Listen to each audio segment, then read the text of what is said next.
ദൈവനാമത്തിന് മഹത്വം ഉണ്ടാകട്ടെ. പ്രകാരം അനുഗ്രഹിക്കപ്പെട്ട ഒരു സമയം നമുക്ക് വീണ്ടും ദൈവസാന്നിധ്യത്തിലായിരിക്കാൻ പരിശുദ്ധനായ ദൈവം സഹായിക്കുന്ന കൃപയ്ക്കായി ദൈവത്തെ സ്തുതിക്കുന്നു.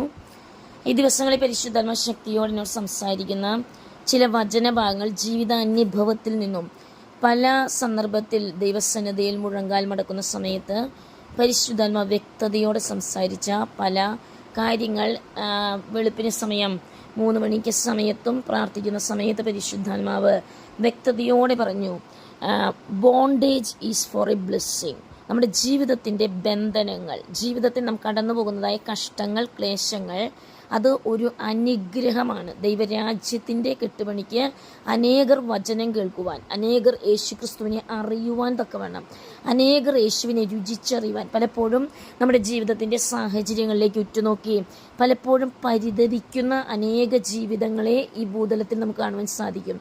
എന്നാൽ നമ്മുടെ ജീവിതത്തിൻ്റെ പല പ്രതിസന്ധികളുടെ മധ്യത്തിൽ പരിതപിക്കുവാനല്ല, മറിച്ച് അതിൻ്റെ പുറകിലുള്ള ദൈവിക പദ്ധതിയെ നാം തിരിച്ചറിയുന്നുവെങ്കിൽ നമ്മുടെ ജീവിതത്തിലുള്ള കഷ്ടത എന്നുള്ള വരം അത് ദൈവം നിയോഗിച്ച് നൽകിയിരിക്കുന്നുവെന്ന് നമുക്ക് വ്യക്തതയോടെ കാണുവാനും പരിശുദ്ധാത്മാവിൽ ഗ്രഹിക്കുവാനും ദൈവവചനത്തിൻ്റെ അടിസ്ഥാനത്തിൽ അതിന് തെളിവുകളോടെ നമുക്ക് അതിനെ കാണുവാനും തക്കവണ്ണം ഇടയായിത്തീരും. ഇവിടെ അപ്പോസ്തല പ്രവൃത്തി 23-ാം അധ്യായം അതിൻ്റെ 11-ാം വാക്യത്തിലേക്ക് നമുക്ക് കടന്നു വരാം. അപ്പോസ്തല പ്രവൃത്തി 23-ന്റെ 11-ാം വാക്യം, രാത്രിയിൽ കർത്താവ് അവൻ്റെ അടുക്കൽ നിന്നു, ധൈര്യമായിരിക്കുക, നീ എന്നെക്കുറിച്ച് യെരൂശലേമിൽ സാക്ഷീകരിച്ചതുപോലെ റോമയിലും സാക്ഷീകരിക്കേണ്ടതാകുന്നു എന്ന് അരുളി ചെയ്തു. ഇവിടെ നമുക്ക് കാണുവാൻ സാധിക്കുന്നു, പൗലോസ് ബന്ധിക്കപ്പെട്ട അവസ്ഥയിൽ അവൻ്റെ ജീവിതത്തിൽ അവനെ അടുത്ത ദിവസം അല്ലെങ്കിൽ അവൻ അടുത്ത കുറച്ച് നിമിഷത്തിനകം 40-ലധികം പേർ ഒരു ശപഥം ചെയ്യുകയാണ്. വെള്ളം കുടിക്കാതെ, അതുപോലെ ഭക്ഷണം കഴിക്കാതെ, അവനെ കൊന്നിട്ടല്ലാതെ ഭക്ഷണം കഴിക്കുകയോ വെള്ളം കുടിക്കുകയോ ചെയ്യുകയില്ല എന്നുള്ളൊരു ശപഥത്തിലേക്ക് അനേകർ കടന്നു വരുന്നു. നമുക്കിവിടെ കാണുവാൻ സാധിക്കുന്നു, ഒരു സമയത്ത് പൗലോസ് ആ സംഘത്തോട് ചേർന്ന് നിന്ന് അനേകരെ ഉപദ്രവിച്ചു. പൗലോസ് ആ സംഘത്തോട്, ആ മഹാസഭയോട് ചേർന്ന് നിന്ന് അനേകരെ കുലയ്ക്കു കൊടുക്കുവാൻ തക്കവണ്ണം, അല്ലെങ്കിൽ ജയിൽ അടയ്ക്കുവാൻ തക്കവണ്ണം, അനേകരെ ബന്ധിക്കുവാൻ തക്കവണ്ണം, യേശുവിൻ്റെ നാമം നിമിത്തം അനേകരെ ബന്ധിക്കുന്ന ഒരു സ്ഥിതി പൗലോസിൻ്റെ ജീവിതത്തിൽ ഉണ്ടായിരുന്നു. എന്നാൽ ഇന്ന് ക്രിസ്തു യേശുവിൻ്റെ വെളിച്ചത്തിൽ കടന്നു വന്നതുകൊണ്ട് ആ വലിയ കൂട്ടത്തിൽ താൻ ഒറ്റപ്പെട്ടവനായി, ആ വലിയ കൂട്ടത്തിൽ നിന്നും വേർപെട്ടവനായി, അവൻ വളരെ വ്യത്യസ്തനായി, ക്രിസ്തുവിൻ്റെ ആത്മാവുള്ളവനായി, ക്രിസ്തുവിൻ്റെ ദർശനം പ്രാപിച്ചവനായി, ക്രിസ്തുവിൽ നിന്നും പ്രാപിക്കപ്പെട്ടവനായി അവൻ ദൈവത്തിന് വേണ്ടി നിൽക്കുന്ന ഒരു വ്യക്തിത്വമായി തീരുവാനിടയായി തീർന്നു. ആ സമയത്ത് അവൻ്റെ ജീവിതത്തിൽ നമുക്ക് കാണുവാൻ സാധിക്കുന്നു, പൗലോസിൻ്റെ പെങ്ങളുടെ മകനാണ് ആദ്യമായി സന്ദേശം പൗലോസിനെ അറിയിക്കുന്നത്. അതിനുശേഷം പരീശന്മാരും സദൂക്യരും തമ്മിൽ വേർപിരിയുവാൻ തക്കവണ്ണമുള്ള വാദവിവാദങ്ങൾ പൗലോസിൻ്റെ സാക്ഷ്യത്തിലൂടെ ഉണ്ടായ കാര്യങ്ങളെല്ലാം നമുക്ക് വ്യക്തതയോടെ അറിയാം. മൂന്നാമതായി ദൈവം താൻ തന്നെ ഇറങ്ങി വന്ന് അവനോട് സംസാരിക്കുന്ന കാര്യങ്ങൾ, അവനോട് ദൈവം പറയുന്നു, ഭയപ്പെടേണ്ട, നീ എൻ്റെ സാക്ഷ്യം ഇതുപോലെ കടന്നുപോയി പറയേണ്ടുന്ന ഒരു വ്യക്തിത്വമാകുന്നുവെന്ന്, അവൻ മരിക്കുകയില്ല എന്നുള്ള ഒരു ഉറപ്പിലേക്ക് ദൈവം താൻ തന്നെ ആ രാത്രിയിൽ അവൻ്റെ മുൻപിൽ പ്രത്യക്ഷനാകുന്ന, അല്ലെങ്കിൽ ദൈവം അവൻ്റെ മുൻപിൽ ദൈവശബ്ദമായി നിൽക്കുന്ന ഒരു കാര്യം നമുക്കറിയാം. ആ രാത്രിയിൽ നമുക്ക് കാണാൻ സാധിക്കുന്നു, രാത്രിയിൽ കർത്താവിൻ്റെ അടുക്കൽ നിന്നു. ആരുമില്ലാത്ത സാഹചര്യം, അവൻ്റെ കൂടെ ചേർന്ന് നിന്ന വലിയ കൂട്ടം, ഒരുപക്ഷെ അവൻ തെറ്റുകൾ ചെയ്ത സമയത്ത് അവനോട് ചേർന്ന് നിന്നവർ, അവൻ പാപം ചെയ്തപ്പോൾ അവനോടുകൂടെ ചേർന്ന് നിന്നവർ, ദൈവഹിതമല്ലാത്ത വഴികളിൽ അവൻ സഞ്ചരിച്ചപ്പോൾ അവനോട് ചേർന്ന് നിന്നവർ, അവരെല്ലാം അവനെ ഒറ്റപ്പെടുത്തി സത്യത്തിന് വേണ്ടി, നീതിക്ക് വേണ്ടി, വിശ്വസ്തതയ്ക്ക് വേണ്ടി, വിശുദ്ധിക്ക് വേണ്ടി, ദൈവഭയത്തിന് വേണ്ടി മുൻതൂക്കം കൊടുത്ത് ആ ദൈവഭയത്തോടെ ഉറപ്പും ധൈര്യത്തോടും കൂടെ നിൽക്കുന്ന പൗലോസിൻ്റെ മുൻപിൽ ഒരു വ്യക്തികളും അവന് കൂട്ടായിരുന്നില്ല. എന്നാൽ ദൈവം അവൻ്റെ പെങ്ങളുടെ മകനെ അവനെ കൊല്ലുവാനുള്ള സന്ദേശം അറിയിക്കുവാൻ മുഖാന്തരമാക്കി തീർത്തു. അതുപോലെ പരീശന്മാർ അവന് അല്പമായി കൂട്ടുനിന്നു. അതിന് കാരണം സദൂക്യരും പരീശന്മാരും തമ്മിൽ വേർപിരിവുണ്ടായി. സദൂക്യർ പുനരുദ്ധാനത്തിൽ വിശ്വസിക്കുന്നില്ല, ആത്മാവുണ്ടെന്ന് വിശ്വസിക്കുന്നില്ല. നമുക്ക് ആ കാര്യങ്ങളെല്ലാം വ്യക്തതയോടെ അറിയാം. എന്നാൽ പൗലോസ് ഒരു പരീശനാകയാൽ പൗലോസ് പറഞ്ഞ സാക്ഷ്യവചനങ്ങളിലൂടെ ആ മഹാസഭയിലും ഒരു വേർപിരിവുണ്ടാകാൻ ഇടയിൽ തീർന്നു.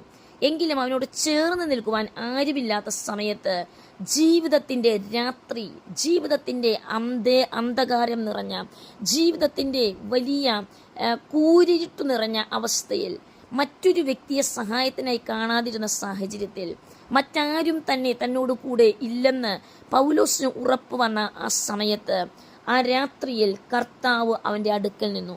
നമ്മുടെ ജീവിതത്തിൻ്റെ പ്രതിസന്ധികളുടെ മധ്യത്തിൽ കൂരിരുട്ടാകുന്ന വലിയ സാഹചര്യത്തിലൂടെ നാം കടന്നു പോകുന്ന സമയത്ത് നമ്മോട് ചേർന്ന് നിന്ന കൂട്ടങ്ങൾ നമ്മുടെ കൂടെ ഇല്ല എന്ന് ഉറപ്പ് വന്നു കഴിയുമ്പോൾ, നമുക്ക് ആരുമില്ലെന്ന് ഉറപ്പ് വന്നു കഴിയുമ്പോൾ, ഒറ്റപ്പെട്ട ജീവിത സാഹചര്യത്തിൽ രാത്രിയുടെ അവസ്ഥകൾ, അന്ധകാരത്തിൻ്റെ അവസ്ഥകൾ, സത്യത്തിന് വേണ്ടി നിൽക്കുന്നത് കൊണ്ട് ഈ ലോകം നമുക്കെതിരായി നിൽക്കുമ്പോൾ, നീതിക്ക് വേണ്ടി നിൽക്കുമ്പോൾ ലോകം നമുക്കെതിരായി നിൽക്കുമ്പോൾ, വിശുദ്ധിക്ക് വേണ്ടി ഉറപ്പും ധൈര്യത്തോടും കൂടെ നിൽക്കുമ്പോൾ ലോകം നമുക്കെതിരായി നിൽക്കുമ്പോൾ, ദൈവ ഭയത്തിന് പ്രാധാന്യം കൊടുത്ത്, ദൈവഹിതത്തിന് പ്രാധാന്യം കൊടുത്ത്, ദൈവ ശബ്ദത്തിന് പ്രാധാന്യം കൊടുത്തുകൊണ്ട് നാം ജീവിക്കുമ്പോൾ, ഒരു വലിയ കൂട്ടം നമുക്കെതിരായി തീരുമ്പോൾ, ഈ ലോകത്തിൽ ആരും നമുക്കില്ലാതിരിക്കുമ്പോൾ, രാത്രിയുടെ അവസ്ഥയിൽ കർത്താവ് നമ്മുടെ അടുത്തു വരുന്ന കർത്താവാണ്. ദൈവം നമ്മോട് പറയുന്നു, ധൈര്യമായിരിക്കുക, നീ എന്നെക്കുറിച്ച് യെരൂശലേമിൽ നിന്റെ ചുറ്റുപാടുകളിൽ സമീപത്ത് നീ അറിഞ്ഞവരോട്, കണ്ടവരോട്, മുഖപരിചയമുള്ളവരോട് വിളിച്ചു പറഞ്ഞ സത്യങ്ങൾ അത് എവിടെയാണ്? യെരൂശലേമിൽ സാക്ഷീകരിച്ചതുപോലെ റോമയിലും, ഒരുപക്ഷെ അനേക കാലങ്ങളായി നീ കടന്നു പോകാത്ത ഇടങ്ങൾ, ഒരുപക്ഷെ നിനക്ക് മുഖപരിചയമില്ലാത്തവർ, നമുക്ക് ഒരിക്കലും മുഖപരിചയമില്ലാത്തൊരു മധ്യത്തിൽ ക്രിസ്തുവിനെ കുറിച്ച് പറയുവാൻ റോമയിലും സാക്ഷീകരിക്കണമെന്ന് അരുളി ചെയ്തു. നമ്മുടെ ജീവിതത്തിൻ്റെ ബന്ധനത്തിലൂടെ, നമ്മുടെ ജീവിതത്തിൻ്റെ കൂരിരുട്ടിൻ്റെ അവസ്ഥയിലൂടെ, നമ്മുടെ ജീവിതത്തിൻ്റെ കണ്ണുനീരിൻ്റെയും വേദനയുടെയും അനുഭവത്തിൻ്റെ മധ്യത്തിൽ മോശെ മരുഭൂമിയിൽ ഒറ്റപ്പെട്ടവനായി ദൈവ പദ്ധതിക്കായി ഒരുക്കപ്പെട്ടു. ദൈവ ശബ്ദം അവൻ കേൾക്കുവാൻ, ദൈവ സാന്നിധ്യം അനുഭവിപ്പാൻ, ദൈവിക ദർശനങ്ങൾ പ്രാപിക്കുവാൻ ഒരു വലിയ ആത്മീക നേതൃത്വത്തിലേക്ക് ആ 40 വർഷത്തെ ഒറ്റപ്പെടലുകൾ, മരുഭൂമിയുടെ അനുഭവങ്ങൾ, നാലു ചുറ്റും നോക്കിയാൽ ഒരു മനുഷ്യനും സംസാരിക്കുവാനില്ല, നാലു ചുറ്റും നോക്കിയാൽ അവനെ സഹായിപ്പാൻ ആരുമില്ല. എന്നാൽ സ്വർഗത്തിലേക്ക് അവൻ്റെ കണ്ണുകൾ ഉറ്റുനോക്കിയപ്പോൾ അവനെ കാണുവാൻ സാധിക്കുന്നത് അവന് വേണ്ടി കടന്നു വരുന്ന ദൈവ സാന്നിധ്യം. നമ്മുടെ ജീവിതത്തിൻ്റെ ഒറ്റപ്പെടലിൻ്റെ മധ്യത്തിൽ നമുക്ക് മനസ്സിലാക്കുവാനുള്ളത്, ദൈവത്തിന് ചില പദ്ധതികളുണ്ട്, ദൈവത്തിന് ചില ഒരുക്കങ്ങൾ നമ്മുടെ ജീവിതത്തിൽ ചെയ്തെടുക്കുവാനുണ്ട്. ഒരു കൂട്ടത്തിൻ്റെ കൂടെ ഇരുന്നാൽ ദൈവത്തിന് നമ്മെ ഒരുക്കുവാൻ സാധിക്കുകയില്ല. പലപ്പോഴും പർവ്വതത്തിൻ്റെ മുകളിലാണ് ദൈവശബ്ദം. പഴയ നിയമത്തിലെല്ലാം നമുക്ക് കാണാൻ സാധിക്കുന്നു. ഹോരേബ് പർവ്വതം, അതുപോലെ സിയോൻ പർവ്വതം. ജനത്തിൽ നിന്നും ഒറ്റപ്പെട്ട സ്ഥിതിയിലാണ് ദൈവം ഇറങ്ങി സംസാരിക്കുന്നത്, ദൈവത്തിൻ്റെ ദർശനം പ്രാപിക്കുന്നത്, ദൈവത്തിൻ്റെ സാന്നിധ്യം അനുഭവിക്കുന്നത്. ജീവനുള്ള ദൈവത്തെ അനുഭവിച്ചറിയുവാൻ, ഈ ലോകത്തിൻ്റെ കൂട്ടുകെട്ടുകളിൽ നിന്നും വേർപെട്ട് ജീവിക്കുവാൻ, ഒറ്റപ്പെട്ട് വേറിട്ട ദൈവസന്നിധിയിലിരിക്കുവാൻ, വേറിട്ട ദൈവ ശബ്ദത്തിന് വേണ്ടി കാത്തിരിക്കുവാൻ, ആ ദൈവ സാന്നിധ്യം അനുഭവിപ്പാൻ രാത്രിയുടെ പല യാമങ്ങൾ, പകലിൻ്റെ പല യാമങ്ങൾ, യാമത്തിൻ്റെ മധ്യത്തിൽ ദൈവം നമ്മെ വേർതിരിച്ച് ഇരുത്തുന്ന അവസ്ഥകളുണ്ട്. എന്തുകൊണ്ട് ഈ ജീവിതത്തിൻ്റെ ഒറ്റപ്പെടലുകൾ? എന്തിനാണ് ഈ ജീവിതത്തിൻ്റെ കൂരിരുട്ടുകൾ? എന്തിനാണ് ഈ ജീവിതത്തിൽ ബന്ധിക്കപ്പെട്ട സ്ഥിതിയിലൂടെ കടന്നു പോകുന്നത്? പലപ്പോഴും പല ചോദ്യത്തിൻ്റെ മധ്യത്തിൽ പരിശുദ്ധാത്മാവിനെ നമ്മോട് അറിയിക്കുവാനുള്ളത്, ദൈവത്തിന് ചില വ്യത്യസ്തമായ പദ്ധതികളുണ്ട്, ദൈവത്തിന് ചില വ്യത്യസ്ത പ്ലാനുകളുണ്ട്. ഒരു വലിയ അനുഗ്രഹമായിരുന്നു മോശയുടെ ജീവിതത്തിൽ. വലിയ 40 വർഷം ഇസ്രായേലിൽ മറ്റാർക്കും ലഭിക്കാത്ത ആദരവും പദവികളും, മറ്റാർക്കും ലഭിക്കാത്ത സുഖ സൗകര്യങ്ങൾ, മറ്റാർക്കും ലഭിക്കാത്ത പ്രത്യേകതകൾ, ജീവിതത്തിൻ്റെ വലിയ അവസ്ഥകളിലൂടെ കടന്നു പോകുന്ന അവസ്ഥകൾ. ഏറ്റവും മാന്യനായി ഫറവോന്റെ പുത്രൻ എന്ന് വിളിക്കപ്പെടുവാൻ, ആ പുത്രിയുടെ മകനായി വളർത്തപ്പെടുവാൻ തക്കവണ്ണം എബ്രായനെങ്കിലും തൻ്റെ ജീവിതത്തിൽ വലിയ മാന്യനായി ജീവിക്കുന്ന അവസ്ഥ. എന്നാൽ അതിനുശേഷം ശേഷമുള്ള 40 വർഷക്കാലം അവൻ്റെ ജീവിതത്തിൽ ഒറ്റപ്പെടലാണ്. ഒരു മനുഷ്യനെയും കാണുവാനില്ല. വ്യത്യസ്തമായ സാഹചര്യം. രാജസദസ്സിൽ നിന്നും മരുഭൂമിയിലേക്ക് ഒറ്റപ്പെടുന്ന അവസ്ഥ. തൻ്റെ ജീവിതത്തിൽ ഒരു രാജ്യം മുഴുവനും അവനെ സപ്പോർട്ട് നിന്നു.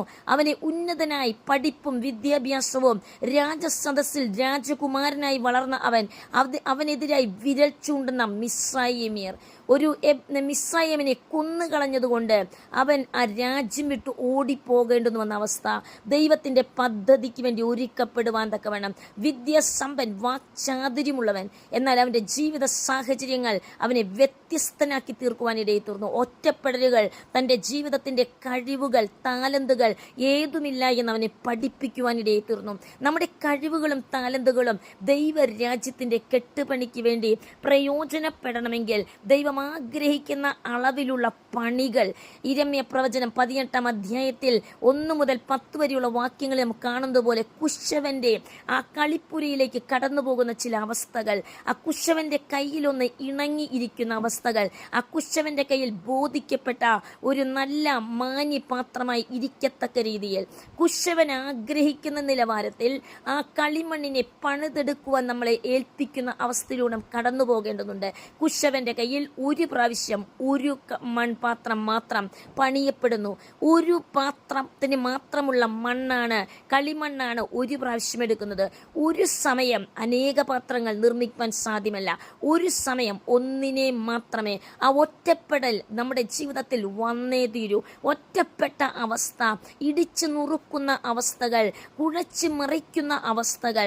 എന്നാൽ അതിൻ്റെ മധ്യത്തിൽ ദൈവം പണിതെടുക്കുന്നത് റിഖാനബരകതകല മനോഹരമായ ദൈവിക ഹിതപ്രകാരമുള്ള 40 വർഷകാലം തോന്നിയതുപോലെ തൻ്റെ സ്വന്തം ഹിതത്തിനും മിസ്രയീമിന്റെ ഹിതത്തിനും ഫറവോന്റെ ഹിതത്തിനും ഫറവോന്റെ പുത്രിയുടെ ഹിതത്തിനും ഏൽപ്പിക്കപ്പെട്ടുവെങ്കിൽ മറ്റ് 40 വർഷക്കാലം ദൈവത്തിൻ്റെ കരത്തിലിണങ്ങിയ കളിമണ്ണായി ദൈവത്തിൻ്റെ പദ്ധതിക്ക് വേണ്ടി ഒരുക്കപ്പെടുവാനുള്ള ഒരുക്കത്തിൻ്റെ കുഴച്ച് മറിയലുകൾ റബന ഹപ്തനാരക. നമ്മുടെ ജീവിതത്തിൽ പ്രതിസന്ധികൾ കടന്നു വരുന്നത് നന്മയ്ക്കെന്ന് ചിന്തിക്കുവാൻ തക്കവണ്ണം, സകലതും നന്മയ്ക്കെന്ന് കൂടി വ്യാപരിക്കുന്നുവെന്ന് ദൈവത്തെ സ്നേഹിക്കുന്നവർക്ക്, നിർണയപ്രകാരം വിളിക്കപ്പെട്ടവർക്ക് തന്നെ സകലതും നന്മയ്ക്കായി കൂടി വ്യാപരിക്കുന്നുവെന്ന് റോമലേഖനം 8-ാം അധ്യായം 28-ാം വാക്യത്തിൽ നാം വായിക്കുന്നുവല്ലോ.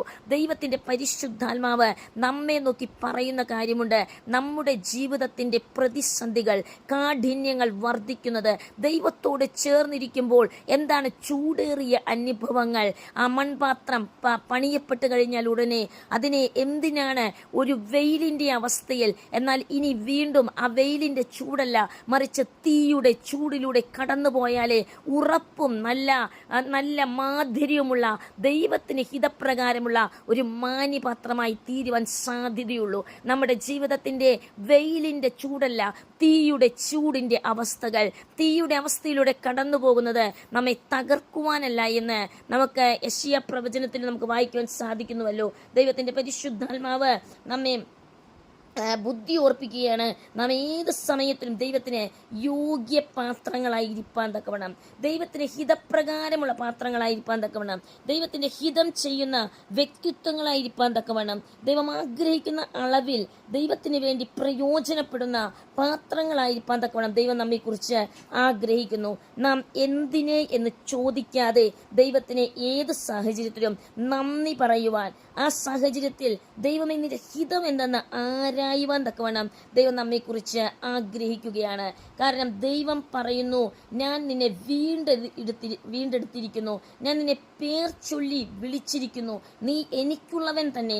നീ വെള്ളത്തിൽ കൂടി കടക്കുമ്പോൾ ഞാൻ നിന്നോടുകൂടെ ഇരിക്കും, നീ നദികളിൽ കൂടി കടക്കുമ്പോൾ അവ നിന്റെ മീതെ കവിയുകയില്ല, നീ തീയിൽ കൂടി നടന്നാൽ വെന്തു പോകയില്ല, അഗ്നിജ്വാല നിന്നെ ദഹിപ്പിക്കുകയുമില്ല. അങ്ങനെയെങ്കിൽ നമ്മുടെ ജീവിതത്തിൻ്റെ വെള്ളത്തിൻ്റെ അവസ്ഥകൾ, പ്രതിസന്ധികളുടെ അവസ്ഥകൾ. ദൈവത്തിന്റെ പരിശുദ്ധാത്മ പറയുന്നു, ആ സമയം ഞാൻ ഇമ്മാനുവേലായി നിന്നോടുകൂടെ ഇരിക്കും. നീ നദികളിൽ കൂടി കടക്കുമ്പോൾ, ജീവിതത്തിന്റെ പ്രതിസന്ധികൾ വർദ്ധിക്കുമ്പോൾ അവ നിന്റെ മീതെ കവിയുകയില്ല.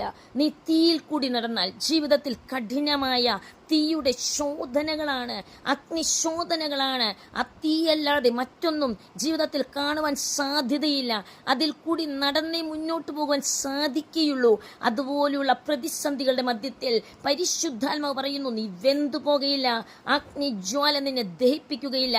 അഗ്നിജ്വാലയിൽ നാലാമനായി ഇറങ്ങുന്നവനായി ദൈവ സാന്നിധ്യം. അതിന്റെ മധ്യത്തിൽ നാം ചിന്തിക്കുന്നത് നാലാമതായി ദൈവം ഇറങ്ങിയതാണോ? അല്ല. ദൈവം അഗ്നിജ്വാല ആ നെബൂഖദ്നേസർ ഉണ്ടാക്കുന്നതിനും റബസത്തുറാനക, ആ ബാബിലോൺ രാജ്യത്തിൽ ആ അഗ്നിജ്വാല ഉണ്ടാകുന്നതിന് മുൻപ്, ആ രാജ്യം തന്നെ ഒരു വലിയ പ്രതിസന്ധിയിലേക്ക് പോകുന്നതിന് മുമ്പ് ദൈവം അത് കണ്ടിരുന്നു.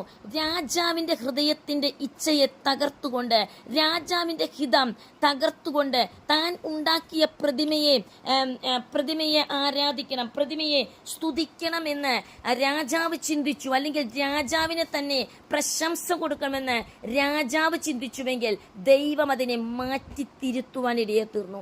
സകലരും സത്യദൈവത്തെങ്കിലേക്ക് തിരിയുവാൻ തക്കവണ്ണം ആ യഹൂദ ബാലന്മാരുടെ ജീവിതം, അവരുടെ ഉറപ്പും ധൈര്യവും, ഈ ദൈവത്തെയല്ലാതെ മറ്റൊരു വ്യക്തി ഞങ്ങൾ സേവിക്കുകയില്ല, അവൻ വിടുവിച്ചാലും ഇല്ലെങ്കിലും ഈ പ്രതിസന്ധിയുടെ മധ്യത്തിൽ, ഈ തീച്ചൂളയുടെ മധ്യത്തിൽ, ഈ പെരുവെള്ളത്തിന്റെ മധ്യത്തിൽ, ഈ അഗ്നിശോധനയുടെ മധ്യത്തിൽ, ഈ ഒറ്റപ്പെടലിന്റെ മധ്യത്തിൽ സകലരും ബിംബത്തെ വീണ് നമസ്കരിക്കുമ്പോൾ ഞങ്ങൾ ജീവനുള്ള ദൈവമായി സത്യദൈവത്തെ മാത്രമേ ആരാധിക്കുകയുള്ളൂ എന്ന് ലോകത്തിന്റെ മുൻപിൽ വിളിച്ചു പറയുവാൻ തക്കവണ്ണം ദൈവത്താൽ കണ്ട വ്യക്തിത്വങ്ങൾ ഈ തലമുറയിൽ ദൈവം ആഗ്രഹിക്കുന്നു. നാം ഉറപ്പും ധൈര്യവുമുള്ളവരായി സത്യദൈവത്തെ, ഈ ഭൂതലത്തിന്റെ മുഴുവനും ദൈവമായ യേശു ക്രിസ്തുവിനെ, സത്യദൈവത്തെ, സകലത്തെയും നിർമ്മിച്ചവൻ, സകല ചരാചരങ്ങളെ നിർമ്മിച്ചവൻ, സകലത്തിന്മേലും വാഴുന്ന ആ ദൈവത്തെ ഉയർത്തുവാൻ തക്കവണ്ണം വിളിക്കപ്പെട്ടവരായി ദൈവത്തിന്റെ വായായി തീരുവാൻ, ദൈവത്തിന്റെ സാക്ഷികളായി തീരുവാൻ,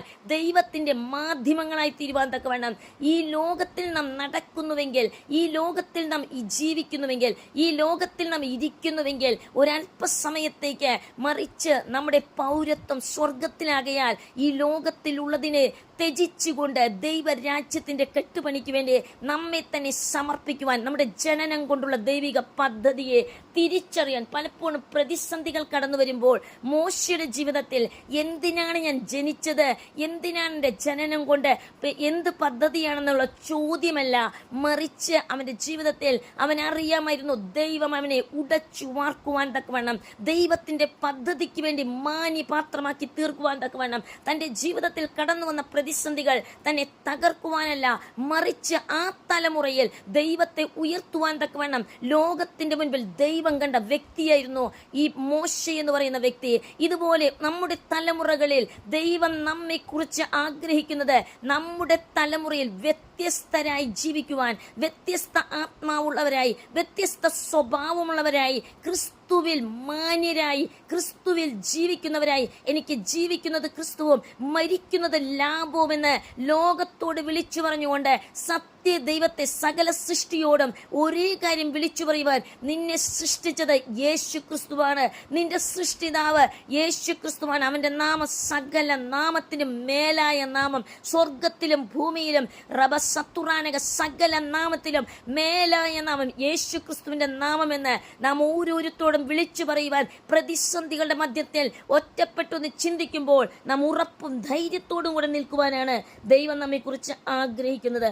അങ്ങനെയെങ്കിൽ ദൈവം ആഗ്രഹിക്കുന്ന അതേ പന്താവിൽ വരുവാൻ തക്കവണ്ണം, ദൈവം ആഗ്രഹിക്കുന്ന അതേ അവസ്ഥയിൽ വരുവാൻ തക്കവണ്ണം, ദൈവം ആഗ്രഹിക്കുന്ന അതേ സ്ഥിതിയിൽ നാം വരുവാൻ തക്കവണ്ണം ദൈവം നമ്മെക്കുറിച്ച് ആഗ്രഹിക്കുന്നു. നാം ഒരിക്കലും പിന്തിരിയുന്നവരുടെ കൂട്ടത്തിലല്ല, മറിച്ച് നാം ദൈവസന്നിധിയിൽ ഉറപ്പും ധൈര്യത്തോടും കൂടെ നിൽക്കുന്നവർ. റീബാന ഹത്തനാരക, നമ്മുടെ ജീവിതത്തിൽ പ്രതിസന്ധികളെ കണ്ട് പുറകിലേക്ക് ഓടുവാനല്ല, പ്രതിസന്ധികളെ കണ്ട് അതിനെ ഫേസ് ചെയ്യുവാൻ തക്കവണ്ണം, അതിനെ നമ്മുടെ ജീവിതത്തിൽ ഉൾക്കൊള്ളുവാൻ തക്കവണ്ണം ദൈവം നമ്മെക്കുറിച്ച് ആഗ്രഹിക്കുന്നു. നമ്മ പ്രതിസന്ധികളെ കണ്ട് ഓടുവാനല്ല. മോശെ നടന്നത് മുന്നോട്ടാണ്. തൻ്റെ ജീവിതത്തിൽ മരുഭൂമി കണ്ട് പുറകിലേക്ക് ഓടി തിരിഞ്ഞു പോകുവാനല്ല, ആ രാജധാനിയിൽ പോയി അഭയം പ്രാപിക്കുവാനല്ല, തിരിഞ്ഞ മിസ്രൈമിലേക്ക്, ആ ലോകത്തിലേക്ക് തിരിഞ്ഞോടുവാനല്ല, മറിച്ച് മരുഭൂമിയെങ്കിൽ മരുഭൂമി, ഒറ്റപ്പെടലെങ്കിൽ ഒറ്റപ്പെടൽ, ഞാൻ പോകുന്നത് ദൈവഹിതമെന്ന് തിരിച്ചറിഞ്ഞുകൊണ്ട്, വിശ്വസിച്ചുകൊണ്ട്, ഉറച്ചുകൊണ്ട് മുന്നോട്ട് പോകുവാൻ തക്കവണ്ണം ദൈവം നമ്മെക്കുറിച്ച് ആഗ്രഹിക്കുന്നു. ഇവിടെ ദൈവത്തിന്റെ വചനത്തിൽ അപ്പോസ്തല പ്രവൃത്തികളിലേക്ക് നാം വരുമ്പോൾ അതിന്റെ 18-ാം അധ്യായത്തിന്റെ 9-ാം വാക്യത്തിൽ, രാത്രിയിൽ കർത്താവ് ദർശനത്തിൽ പൗലോസിനോട് നീ ഭയപ്പെടാതെ പ്രസംഗിക്ക, മിണ്ടാതെ ഇരിക്കരുത്, ഞാൻ നിന്നോടുകൂടെ ഉണ്ട്, ആരും നിന്നെ കൈവേറ്റം ചെയ്ത് ദോഷപ്പെടുത്തുകയില്ല, ഈ പട്ടണത്തിൽ എനിക്ക് വളരെ ജനം ഉണ്ട് എന്ന് അരുളി ചെയ്തു. അങ്ങനെ അവൻ 1 ആണ്ടും 6 മാസവും അവരുടെ ഇടയിൽ ദൈവവചനം ഉപദേശിച്ചുകൊണ്ട് താമസിച്ചു. നോക്കൂ, നമുക്കിവിടെ കാണുവാൻ സാധിക്കുന്നു, പൗലോസിന്റെ ജീവിതത്തിൽ ആ രാത്രിയിൽ എന്ന് പറയുമ്പോൾ ഒരു രാത്രിയുടെ സമയത്തെയാണ് ദൈവം കാണിക്കുന്നത്. മറിച്ച് ഈ രാത്രിക്ക് പല അർത്ഥങ്ങളുണ്ട്. ജീവിതത്തിന്റെ രാത്രിയുടെ അവസ്ഥകൾ, ജീവിതത്തിൽ വലിയ പ്രതിസന്ധിയാണ്.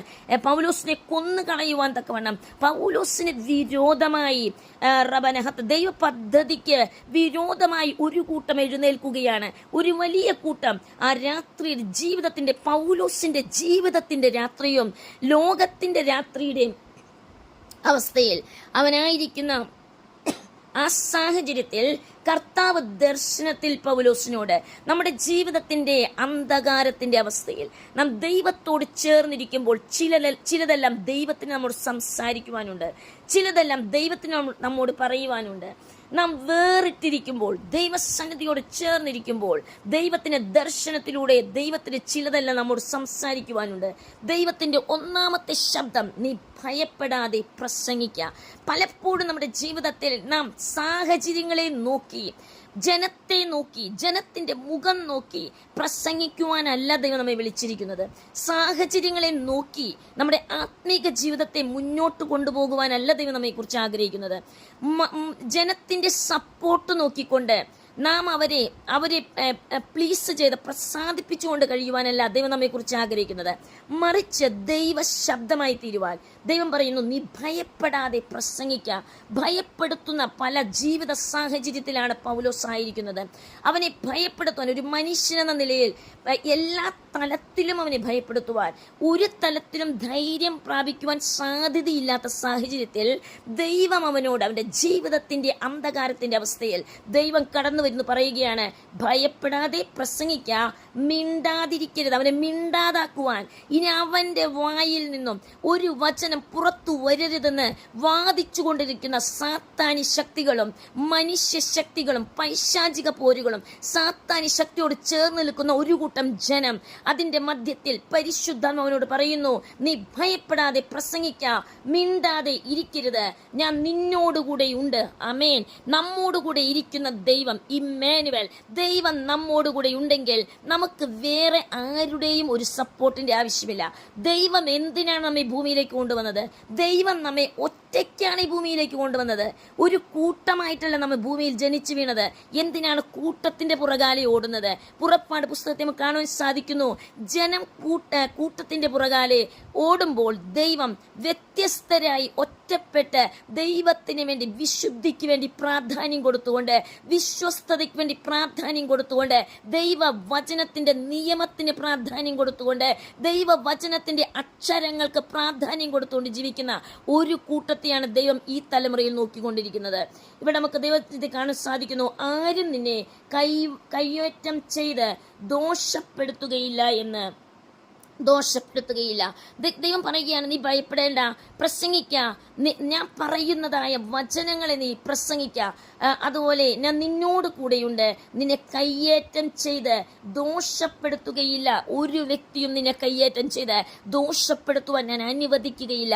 നമ്മുടെ ആയുസ് ഈ ലോകത്തിലായിരിക്കുന്നത് അല്പകാലത്തെ ആയുസ്സാണ്. വിരലിലെണ്ണാവുന്ന ദിവസങ്ങളും മാസങ്ങളും നിമിഷങ്ങളും ചില വർഷങ്ങളും മാത്രം നമ്മുടെ മുൻപിൽ ശേഷിച്ചിരിക്കുമ്പോൾ നാം എന്തിനു വേണ്ടി ജീവിക്കുന്നു, ആർക്കു വേണ്ടി ജീവിക്കുന്നു, ഏതുദ്ദേശത്തിന് വേണ്ടി ജീവിക്കുന്നു, ദൈവത്തിന്റെ പദ്ധതി എന്തെന്ന് നാം നമ്മെ തന്നെ തിരിച്ചറിഞ്ഞ് ജീവിക്കുമ്പോൾ നമുക്ക് വേണ്ടുന്നത് നൽകി തരുവാൻ തക്കവണ്ണം സർവശക്തനായ ദൈവം ശക്തനാണ്. അതുകൊണ്ടാണല്ലോ മത്തായി സുവിശേഷം 6-ാം അധ്യായത്തിന്റെ 33-ാം വാക്യത്തിൽ പറയുന്നത്, മുൻപേ അവന്റെ രാജ്യവും നീതിയും അന്വേഷിപ്പേൻ, അതോടുകൂടെ സകലതും നമ്മുടെ പുറകാലെ വരുത്തുന്ന ദൈവമാണ്. റീഖാനപരകതകല, അതോടുകൂടെ സകലം നമ്മുടെ ജീവിതത്തിൽ എന്താണ് വേണ്ടുന്നത്, സകലവിധം എന്ന് പറയുമ്പോൾ ഈ ലോകത്തിൽ മറ്റുള്ളവർക്കുള്ള സകലതും എനിക്ക് ലഭിക്കുമെന്നല്ല.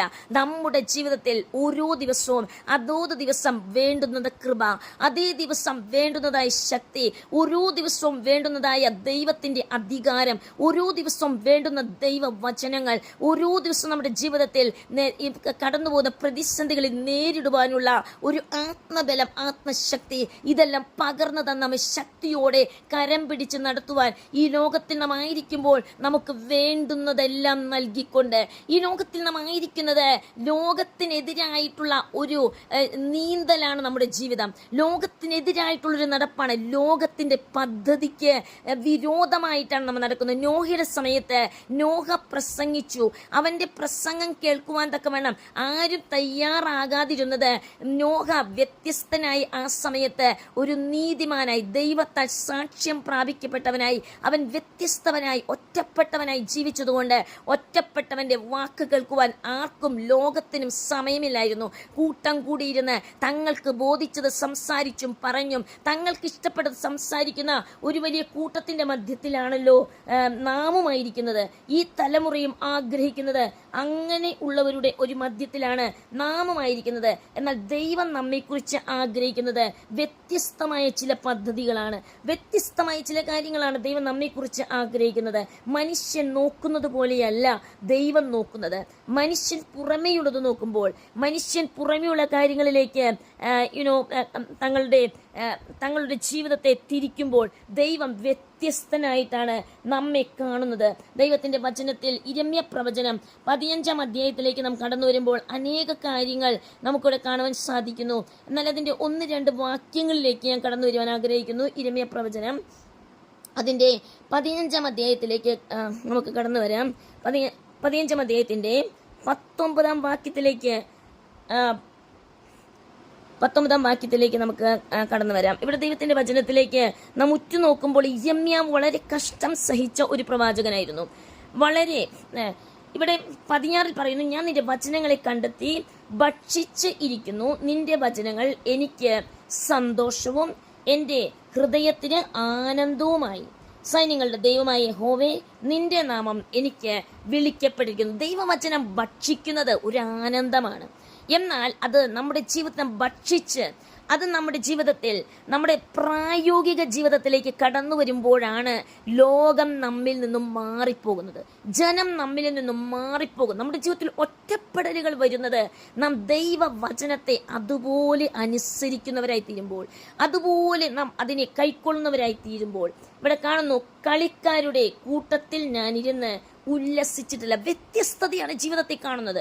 നാം ദൈവവചനം അനുസരിക്കുമ്പോൾ നാം വേറിട്ടവരായി, ദൈവത്തിന്റെ മുഖം അന്വേഷിക്കുന്നവരായി, നാം കൂട്ടങ്ങളിൽ ചേർന്നിരുന്ന് ഉല്ലസിക്കാതെ നാം വ്യത്യസ്തരായി ദൈവമുഖം അന്വേഷിക്കുന്നവരായി തീരുന്നു.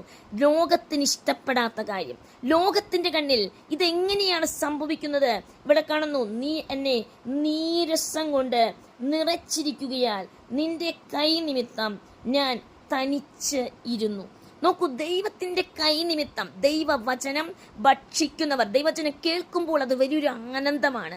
എന്നാൽ ആ വചനം നമ്മുടെ പ്രായോഗിക തലത്തിലേക്ക് വരുമ്പോഴാണ് ചില കയ്പിന്റെ അനുഭവങ്ങൾ, ചില വേദനയുടെ അനുഭവങ്ങൾ, ചില വളരെ ഒറ്റപ്പെടലിന്റെ അനുഭവങ്ങൾ, അല്ലെങ്കിൽ കല്ലേറുകളുടെ അനുഭവങ്ങൾ, അല്ലെങ്കിൽ ഉപദ്രവത്തിന്റെ അനുഭവങ്ങൾ, തടവറയുടെയും വലിയ പ്രതിസന്ധിയുടെ അനുഭവങ്ങൾ.